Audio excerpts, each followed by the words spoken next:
പെരുമ്പിലാവ് അൻസാർ സ്കൂളിലെ ഭക്ഷ്യവിഷബാധ DYFI Kadavallur panchayat committee സ്കൂളിലേക്ക് ബഹുജന മാർച്ച് സംഘടിപ്പിച്ചു.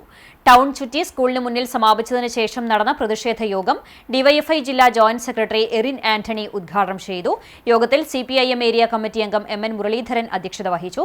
സിപിഐഎം കടവലൂർ ലോക്കൽ കമ്മിറ്റി സെക്രട്ടറിമാരായ കെ.എ. സുധീർ, അജിത് കുമാർ എന്നിവർ സംസാരിച്ചു. DYFI Kunnamkulam block secretary Shinos, മേഖലാ secretary Hasan, DYFI panchayat committee പ്രവർത്തകർ എന്നിവർ നേതൃത്വം നൽകി.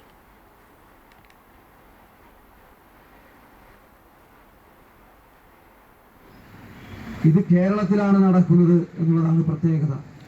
കേരളം ഇന്ത്യക്ക് മാതൃകയായ ഒരു ആരോഗ്യ സംവിധാനമുള്ള ഒരു നാടാണ്. ഞാനും നിങ്ങളുമെല്ലാം ജീവിച്ചു കൊണ്ടിരിക്കുന്ന ഈ കൊച്ചു കേരളം. ആരോഗ്യരംഗത്ത് വലിയ മുന്നേറ്റം കൈവരിച്ച ഒരു നാടിൻ്റെ പേരാണ് കേരളം.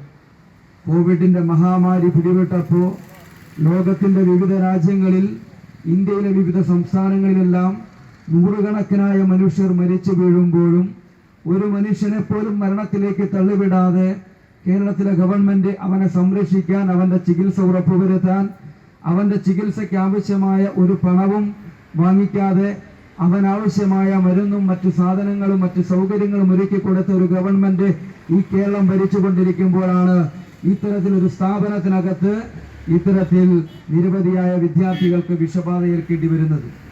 വിഷബാധ ഏറ്റതിനു ശേഷവും സ്വീകരിക്കുന്ന നയമെന്താണ്, സമീപനം എന്താണ് എന്ന് ഇവിടെ സൂചിപ്പിച്ചു കഴിഞ്ഞു. ഇതാണ് ഈ കേരളത്തിന്റെ പ്രത്യേകത.